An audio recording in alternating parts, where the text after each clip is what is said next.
औज़ुबिल्लाहिमिनश्शैतानिर्रजीम बिस्मिल्लाहिर्रहमानिर्रहीम अस्सलाम वालेकुम। Welcome to the my channel. आज की इस वीडियो में हम बात करेंगे एक्सरसाइज 30.3 के पार्ट 2 के हवाले से। तो पार्ट 2 में हम क्वेश्चन नंबर 4 से लेके आगे के जितने भी क्वेश्चन हैं उनको हम सॉल्व करेंगे।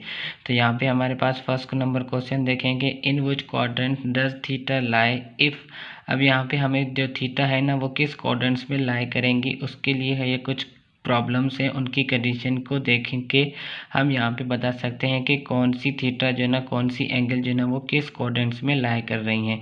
तो इसके लिए सबसे पहले हम हमारे सामने ये जो हमने पहले क्वेश्चन नंबर 2 में आपको बताया था कि फर्स्ट क्वाड्रेंट्स में ऑल रेशियोज जो होते हैं ना वो पॉजिटिव होते हैं, और सेकंड में sine positive, cos positive, second में साइन और कोसेक पॉजिटिव, और उसके अलावा थर्ड में टेन और कॉट जो है ना वो पॉजिटिव, फोर्थ में कॉस और सेक जो है ना वो पॉजिटिव होंगी। तो इसको भी हम सामने रख के कंडीशंस को चेक करेंगे। तो जो चीज़ हमें कंडीशंस को सेटिस्फाई करेगी हम उसको फिर उसी कोऑर्डिनेट्स में लाई करेंगे। तो सिंपली हम यहाँ पे हम फर्स्ट यहाँ पे देखें तो सिंपली यहाँ पे देखें कि लेस देन ज़ीरो का मतलब कि नेगेटिव और ग्रेटर देन ज़ीरो का मतलब कि पॉजिटिव।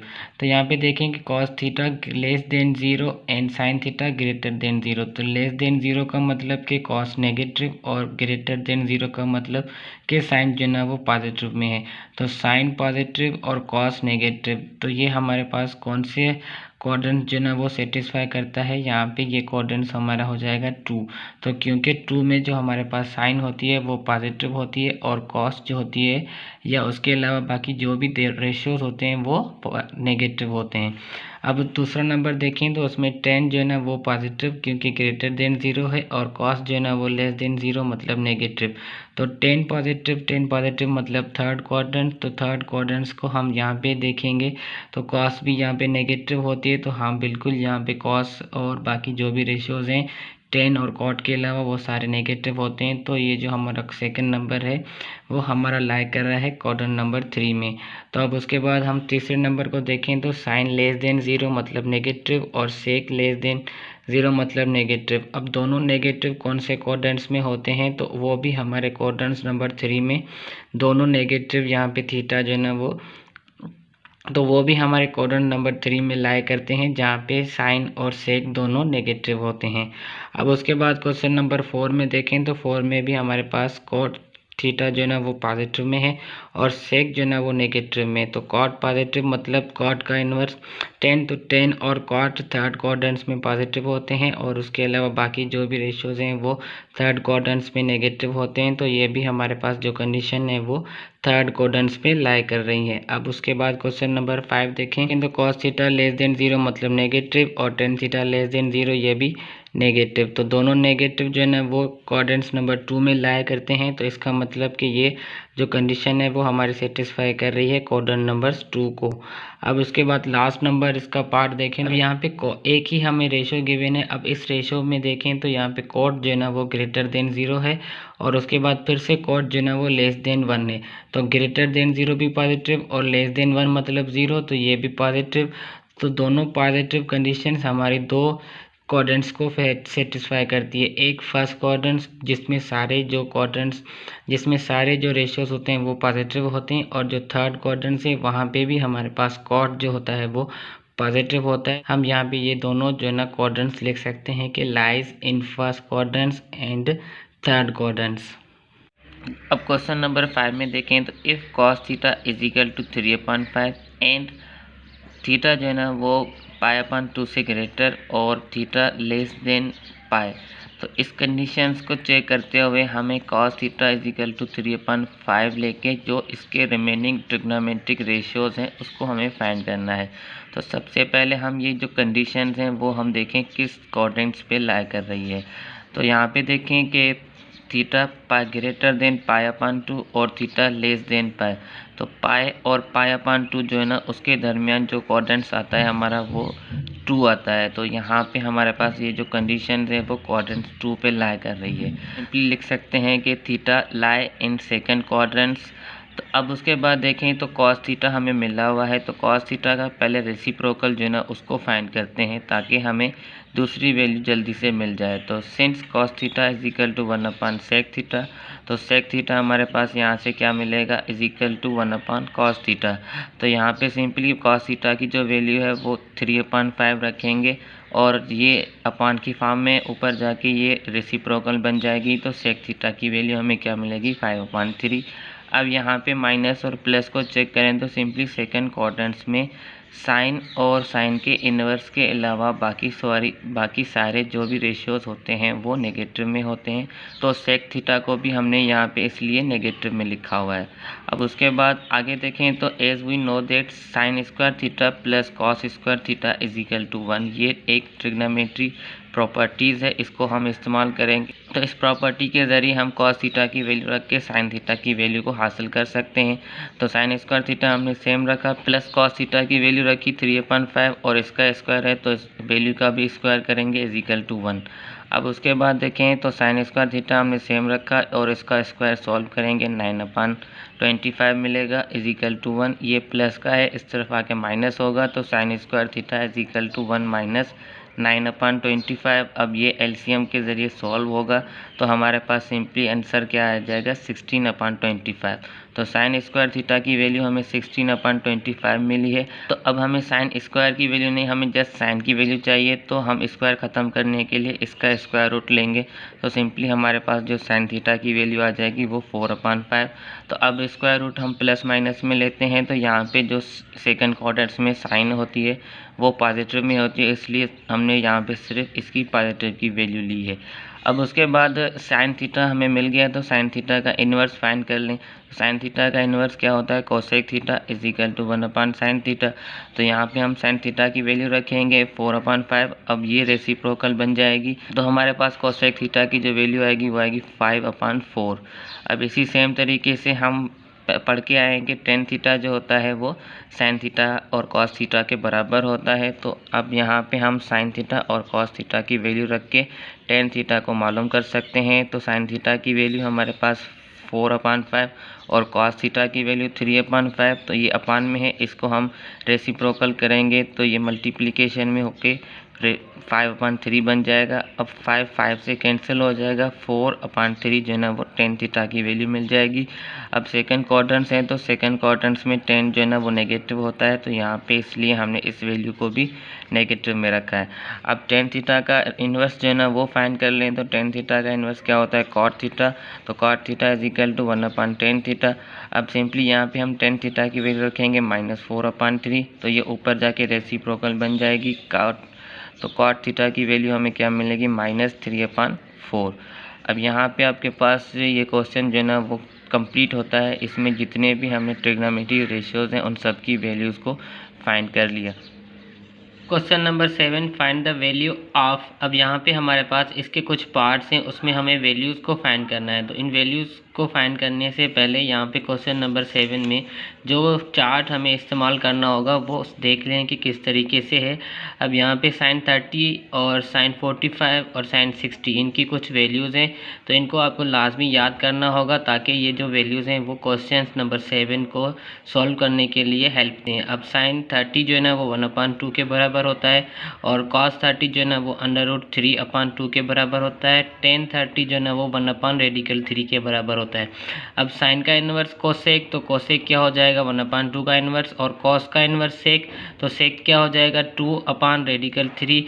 और टेन का इन्वर्स कॉट, तो कॉट क्या हो जाएगा, √3/1, तो 1 लिखने की ज़रूरत नहीं होती। इसी सेम तरीके से sin 45 और sin 60 इनकी वैल्यूज़ जो है ना ये आपको लाजमी याद करनी होगी ताकि क्वेश्चन नंबर 7 को सॉल्व करने में आसानी हो। तो अब हम स्टार्ट करते हैं हमारा क्वेश्चन नंबर 7 का फर्स्ट पार्ट।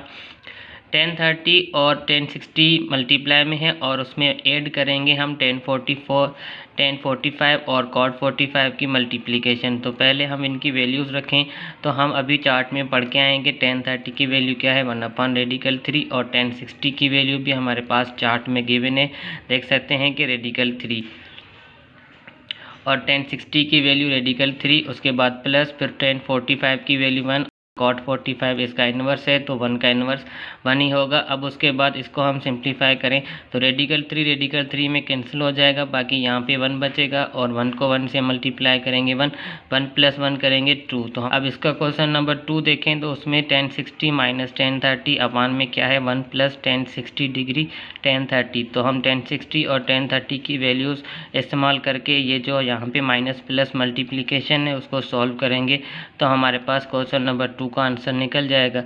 अब tan 60 की वैल्यू हमें पता है कि रेडिकल 3 है और tan 30 की वैल्यू 1 अपान रेडिकल 3।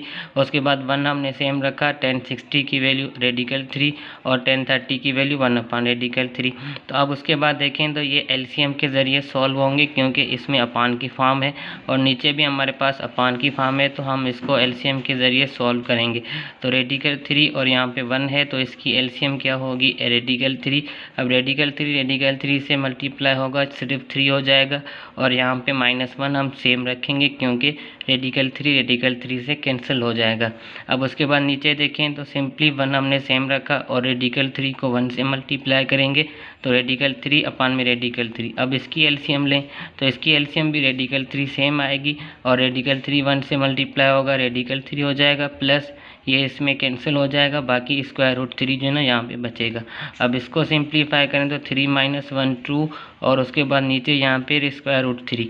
अब ये स्क्वायर रूट 3 और ये स्क्वायर रूट 3 जो एलसीएम में ये यहाँ से कैंसिल हो जाएगी, बाकी हमारे पास जो वैल्यू बचेगी वो 2 रेडिकल 3 प्लस रेडिकल 3। अब ये दोनों आपस में प्लस हो रहे हैं तो हम इनको प्लस करेंगे तो इनका कोफिशिएंट 1 है, 1 को 1 से प्लस करेंगे 2 और रेडिकल 3 जो है ना वो सेम, तो 2 में कैंसिल हो जाएगा, बाकी हमारे पास ऊपर 1 बचेगा और नीचे जो है ना वो सिर्फ रेडिकल 3। तो ये आपका क्वेश्चन नंबर 2 का आंसर है। अब उसके बाद हम क्वेश्चन नंबर 3 देखें तो क्वेश्चन नंबर 3 में हमारे पास सिंपली क्या है sin 45 डिग्री और sin 45 degree plus cot 45 degree. तो sin 45 डिग्री 1 अपान रेडिकल 2 के बराबर, अपान में sin 45 डिग्री सेम तो 1 अपान रेडिकल 2 और प्लस cot 45 1 के बराबर। तो ऊपर तो हमारे पास सिर्फ एक वैल्यू है, इसको हम सेम रखेंगे और यहाँ पे हम इसको एलसीएम के ज़रिए सॉल्व करें तो इसकी एलसीएम रेडिकल 2 को 1 से मल्टीप्लाई करेंगे रेडिकल 2 और ये रेडिकल 2 से कैंसिल हो जाएगा, बाकी यहाँ पे क्या बचेगा 1। अब इसको सिंप्लीफाई करेंगे तो सिंपली क्या होगा 1 और यहाँ पे ये रेडिकल 2 और ये रेडिकल 2 दोनों एलसीएम हैं तो यहाँ पे ये अपान की सूरत में कैंसिल हो जाएंगे, बाकी यहाँ पे क्या बचेगा 1 प्लस रेडिकल 2। अब देखें तो नीचे जो है ना हमारे पास स्क्वायर रूट की वैल्यूज़ आ रही है, इसको हम सॉल्व करेंगे बाय रैशनलाइजेशन। तो इसका कंजुगेट करके हम इसको न्यूमरेटर और डिनोमिनेटर करके मल्टीप्लाई करेंगे तो 1 से हम जैसे इसका कंजुगेट मल्टीप्लाई करेंगे 1 माइनस स्क्वायर रूट 2 तो सेम 1 माइनस स्क्वायर रूट 2 है। यहाँ पे हमारे पास a plus b a minus b का फार्मूला बन रहा है तो 1 का स्क्वायर 1 हो जाएगा और प्लस इंटू माइनस माइनस और रेडिकल 2 का हम स्क्वायर करेंगे तो हमारे पास सिर्फ 2 आएगा। अब इसको सिंप्लीफाई करें तो सिंपली यहाँ पे 1 - 2 करेंगे -1 आ जाएगा और ऊपर जो ना वो हम सेम वैल्यू रखेंगे। अब नीचे माइनस है, इसका मतलब है कि ये माइनस जो ना वो इसके साथ मल्टीप्लाई होगी, तो जैसे ही ये माइनस हम इसके साथ मल्टीप्लाई करेंगे तो ये स्क्वायर रूट जो ना वो पॉजिटिव का और ये जो नंबर है वो माइनस का हो जाएगा। तो इसको हम इस तरीके से लिख सकते हैं कि स्क्वायर रूट 2 - 1 और यही हमारा क्वेश्चन नंबर 3 का आंसर है। अब क्वेश्चन नंबर 4 देखें तो क्वेश्चन नंबर 4 में क्या है cos π/6 cos π/3 plus sin π/6 cos π/3। तो सबसे पहले हम π/6 को कन्वर्ट करें डिग्री में तो पाई की वैल्यू 1/80 उसको 6 से डिवाइड करेंगे तो यहाँ पे ये 30 बन जाएगा और यहाँ पे पाई की वैल्यू 180 और उसको हम 3 से डिवाइड करेंगे तो ये cos 60 बन जाएगा और यहाँ पे पाई की वैल्यू रखेंगे 180, इसको हम 6 से डिवाइड करेंगे तो यहाँ पे sin की वैल्यू 30 मिल जाएगी और cos π/3 पाई की वैल्यू 180 उसको 3 से डिवाइड करेंगे तो हमारे पास cos 60 डिग्री मिल जाएगी। तो इनकी वैल्यूज़ को अब हम इस्तेमाल करें cos 30 जो है ना वो रेडिकल 3/2 और cos 60 जो है ना वो 1/2 के बराबर है, उसके बाद प्लस sin 30 1/2 के बराबर और cos 60 जो है ना वो भी 1/2 के बराबर है। अब इसको सिंप्लीफाई करें तो रेडिकल 3 1 से मल्टीप्लाई होगा रेडिकल 3, 2 को 2 से मल्टीप्लाई करेंगे 4 और उसके बाद प्लस हमने सेम रखी, 1 को 1 से मल्टीप्लाई करेंगे 1, 2 को 2 से मल्टीप्लाई करेंगे 4। अब यहाँ पे इसकी एलसीएम लेंगे तो डिनोमिनेटर सेम है, एलसीएम सेम आएगी और ऊपर के नंबर भी सेम ही रहेंगे। तो रेडिकल 3 + 1 अपान में 4, ये आपका इस क्वेश्चन का जो ना वो आंसर है। अब उसके बाद इसका 5th नंबर पार्ट्स देखें तो 5th नंबर पार्ट्स में क्या है, 10 π/4 माइनस 10 π/6। तो पहले हम इसको कन्वर्ट करेंगे डिग्री में। अब नीचे भी देखें तो 1 + 10 π/4, इसको भी हम डिग्री में कन्वर्ट करेंगे और 10 π/6 इसको भी हम डिग्री में कन्वर्ट करेंगे।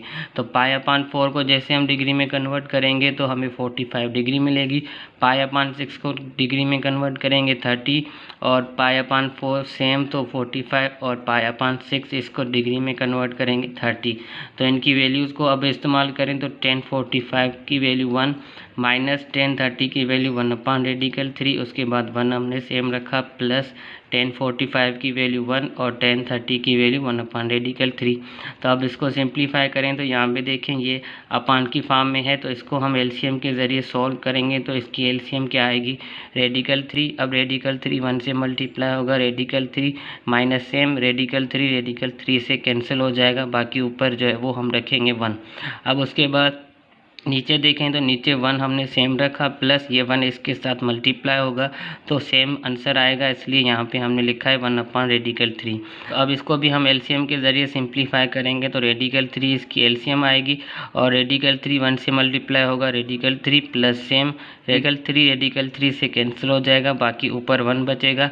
अब ये जो रेडिकल 3 है वो ऊपर के रेडिकल 3 से एलसीएम में कैंसिल हो जाएगी, बाकी हमारे पास जो वैल्यू बचेगी सिंप्लीफिकेशन के बाद रेडिकल 3 - 1 अपान रेडिकल 3 + 1। अब हम इसको रेशनलाइजेशन के ज़रिए सॉल्व करें तो इसका कॉन्जुगेट जो है ना हम इसको न्यूमरेटर और डिनोमिनेटर करके मल्टीप्लाई करेंगे। तो रेडिकल 3 + 1 का कॉन्जुगेट रेडिकल 3 - 1 हम न्यूमरेटर और डिनोमिनेटर्स दोनों के में मल्टीप्लाई करेंगे। तो इन दोनों को जैसे मल्टीप्लाई करेंगे तो इन दोनों में देखें ये दोनों सेम है तो ये होल स्क्वायर में कन्वर्ट हो जाएंगे और ये दोनों हमारे पास फार्मूले में कन्वर्ट हो जाएंगे a² - b² में। तो रेडिकल 3 का स्क्वायर लेंगे सिर्फ 3 हो जाएगा और प्लस इंटू माइनस 1 का स्क्वायर सॉल्व करेंगे 1। अब उसके बाद ऊपर देखें तो हमारे पास a - b होल स्क्वायर का फार्मूला बन रहा है, तो इसको हम फार्मूले में ओपन करेंगे तो रेडिकल 3 का स्क्वायर जो 3 आ जाएगा -2 फार्मूले का रेडिकल 3 और b की वैल्यू 1, उसके बाद प्लस 1 का स्क्वायर तो 1। अब यहाँ पे देखें तो 3 - 1 2। अब ये जो मल्टीप्लिकेशन की वैल्यू है इसको पहले सॉल्व करें तो 3 हमने सेम रखा, माइनस भी सेम रखा, 2 और 1 और रेडिकल 3 को मल्टीप्लाई करेंगे तो हमें 2 रेडिकल 3 मिलेगा, उसके बाद प्लस 1 हमने सेम रखा अपान में 2। अब ये 3 प्लस का और ये 1 प्लस का दो मिल के 4 हो जाएंगे, -2 रेडिकल 3 सेम रखा और अपान में 2 भी हमने सेम रखा। अब यहाँ से देखें तो इन दोनों टर्म्स में से 2 कॉमन आ रहा है तो हमने 2 कॉमन ले लिया, बाकी यहाँ पे क्या बचेगा 2 - रेडिकल 3 और अपान में 2 सेम। तो 2 जो ना वो 2 से कैंसिल हो जाएगा, बाकी जो वैल्यू बचेगी वो 2 - रेडिकल 3। तो यही आपका क्वेश्चन नंबर 5 का जो है ना वो आंसर है। अब उसके बाद इसका लास्ट पार्ट देखें तो लास्ट पार्ट हमारे पास सिंपली क्या है, tan 45 degree plus cot 45 degree sin 60 multiply cos 30 minus cos 60 multiply sin 30। तो इनकी वैल्यूज़ हम इस्तेमाल करेंगे। तो tan 45 की वैल्यू 1 और cot 45 की वैल्यू 1, बीच में प्लस है तो प्लस, और sin 60 की वैल्यू रेडिकल 3/2, cos 30 की वैल्यू रेडिकल 3/2 मल्टीप्लाई हो रहे हैं तो मल्टीप्लाई लिखा, माइनस cos 60 की वैल्यू 1/2 और sin 30 की वैल्यू 1/2, ये दोनों भी आपस में मल्टीप्लाई हो रहे हैं तो यहाँ भी हमने मल्टीप्लिकेशन की निशानी दी। अब इसको सिंप्लीफाई करें तो 1 + 1 2 और यहाँ पे ये दोनों मल्टीप्लाई होंगे तो रेडिकल 3 को रेडिकल 3 से मल्टीप्लाई करेंगे 3, 2 को 2 से मल्टीप्लाई करेंगे 4, माइनस हमने सेम रखी, 1 को 1 से मल्टीप्लाई किया 1, 2 को 2 से मल्टीप्लाई किया 4। अब इसको सिंप्लीफाई करें तो 2 यहाँ पे हमने सेम रखा और ये एलसीएम निकालेंगे तो 4 डिनोमिनेटर्स में सेम है तो यहाँ पे एलसीएम 4 ही आएगी और ऊपर के नंबर्स भी हम सेम ही रखेंगे, बीच में माइनस है तो इनको माइनस किया। अब सिंपली यहाँ पे देखें तो 3 - 1 2 और नीचे अपान में 4 सेम, ऊपर भी 2 जो है ना वो सेम रखा। तो 2 के साथ ये वैल्यू जो है ना 2/4 डिवाइड हो रही है, इसको हम ऊपर लेके जाएंगे तो ये मल्टीप्लिकेशन में चेंज हो जाएगी और ये वैल्यू रेसिप्रोकल में बन के 4/2। अब 2 और 2 जो है ना वो कैंसिल हो जाएंगे, बाकी 4 हमारे पास लास्ट जो पार्ट है उसका आंसर भी मिल गया 4। तो उम्मीद करते हैं आपको ये जो एक्सरसाइज है इसके तमाम क्वेश्चन समझ में आए होंगे। अगर चैनल पे न्यू है तो चैनल को सब्सक्राइब करें ताकि हम जैसे ही आगे की और भी वीडियोस अपलोड करें उनका नोटिफिकेशंस आप तक पहुंचता रहे।